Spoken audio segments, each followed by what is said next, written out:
मवियाने वंचित बहुजन आघाडीच्या प्रकाश आंबेडकरांना सोबत घेण्यास समर्थता दर्शवली आहे। मात्र लोकसभेच्या पार्श्वभूमीवर मवियाकडून अद्याप जागा वाटप झालं नाहीये आणि याचवरून प्रकाश आंबेडकरांनी मवियाला थेट इशारा दिलाय।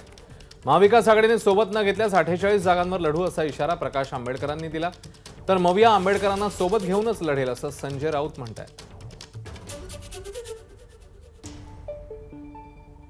काँग्रेस, राष्ट्रवादी, शिवसेना 2 वर्ष झाली, पण स्वतःमध्ये 48 जागा वाटून घेता येत नाही अशी असणारी परिस्थिती आहे। ते आता म्हणतात आम्ही वंचितला 2 जागा देतो।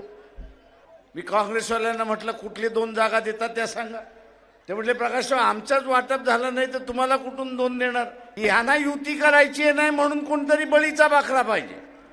या बेट्यांना आम्ही असणारा सांगतो, आम्ही असणारा कुर्बानीचा बकरा नाही। आम्हाला ज्या जागा पाहिजे ज्याच्याकडे गेल्यात त्याच्याबरोबर बोलून आम्ही वाटाघाटी करू। आणि नाही करणार असाल तर 48 जागा आम्ही लढवायला बसलेलो।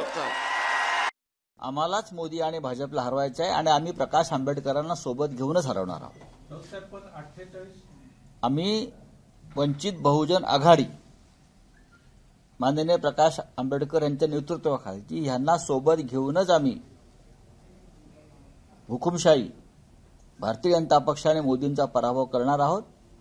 जागा वाटपाविषयी म्हणाल तर येत्या 2 किंवा 3 दिवसामध्ये साधारण 25 तारखेपर्यंत जागा वाटपाचा संपूर्णपणे तिढा संपलेला असेल।